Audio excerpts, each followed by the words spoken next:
po ito, magtuturo ako sa inyo mga bossing ko para mas maging masagana ang pamumuhay ng lahat ng miyembro ng pamilya. Ilalagay niyo siya sa harapan ng bahay ninyo or sa center table po ninyo. Ito yung bigas po natin. May iba ako nakikita mga bossing ko na ang lagayan, tinatakluban. Dapat hindi niyo po siya tinatakluban mga bossing dahil kapag po ito'y tinatakluban niyo, wa-effect po yan mga bossing. Kaya kailangan i-open niyo po siya. Lalo na yung mga asin, yung mga ganyan mga boss, ganun din ang bigas. Tapos kailangan natin ng 3 piso kasi yung 3 ibig sabihin labis-labis na blessing or kaya 7 or 5 yan ang mga magagandang bilang. Ilalagay po natin siyang ganyan. Ang bilog siyempre ang barya nag-a-attract yan ng pera, yan para may mag-a-attract ng pera. Tapos mga bossing, kailangan natin ng buo na dahon ng laurel. Kasi ang dahon ng laurel, the victory swerte ang ipagkakalob po sa atin. Tapos ito, nagtataboy po yan ng mga bad spirit na maaaring yan ang mga nagiging dahilan yung mga bad spirit na yan na tuloy-tuloy, parang walang pasintabi. Siyempre, mga bad nga po sila. Wala silang pasintabi na tuloy-tuloy sa loob ng bahay natin. Kaya kailangan natin ng pangontra sa mga malas. Ngayon, ang bigas ay nagdudulot sa inyo or magbibigay sa inyo ng masaganang pamumuhay sa lahat ng miyembro ng pamilya para hindi ka na makaranas na ikaw ay malubog sa mga pagkakautang or kaya po lagi ka na lamang pong inaalat or kaya lagi nagkakaroon ng mga pagtatalo sa loob ng bahay ninyo. Tapos yung barya, 'di ba, metal po 'yan.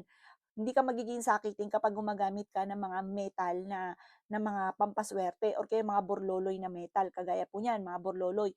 Tapos kahit yung mga passion-passion lang, kasi mga passion-passion lang din yung ginagamit ko. Kaso nga lang kapag passion-passion, lalo't acidic ka, nangingitim ka agad. Ngayon, mag-ipon ka na lang para yung totoo. Kasi yung totoo, lifetime, kahit acidic ka, hindi siya nangingitim. Tapos ito naman po mga bossing ko, yung silver. Ang silver kasi, takot po dyan yung gumagamit ng kaliway, mga makukulam. Marunong ng mga palipad hangin, takot po dyan. Hindi yan naglalalapit sa mga taong yung mga ganyan. Kaya mas mainam, pag lumalabas ka ng bahay, maglagay ka ng barya sa bulsa ninyo. Para kung sino may nakakasalamuhan ninyo, ay hindi tatalab sa inyo ang mga palipad hangin at sumpa, mga bossing. Ngayon pa mga bossing ko, ilalagay nyo siya, ganyan lang. Ilagay nyo po ito sa harapan ng bahay ninyo or kaya sa center table po ninyo at ang dulot nito ay swerte. Tapos mga bossing ko, para hindi masayang yung bigas po natin, kada isang buwan, isasain nyo siya, tapos huhugasan nyo po muli yung ati pong barya, tapos yung daon ng laurel, pwede nyo po siyang sunugin, tapos palitan nyo ng bago. Para bawat buwan, kumbaga, kung kapag may nahigop siya negative energy, ayan, naaalis po natin. Bawat buwan ay maswerte, may bagong oportunidad na naman. At mas higit siya nakaka-attract ng swerte kapag hindi siya yung halimbawa, ginawa mo ngayong taon, halimbawa, pagpasok ng 2026, or kaya ginawa mo siya ngayong Lunes, tapos hanggang sa susunod na muling taon, hindi maganda po yun. Kasi syempre, humihigop din sila ng mga negative energy na alikabukan, yung mga ganun mga bossing. Tapos yung bigas, huwag nyo itatapon ha. Kapag po ito'y maraming bukbok, hugasan niyo lang magaling, tahipan niyo po siya para mawala yung bukbok, huwag kang magtatapon ng grasya. Masama po yun mga bossing. Tapos gawin niyo po ito, tapos lagi kang positive, tapos lalo mo sisipagan, dagdagan ng sipag at tiyaga. Naku, ewan ko na lamang.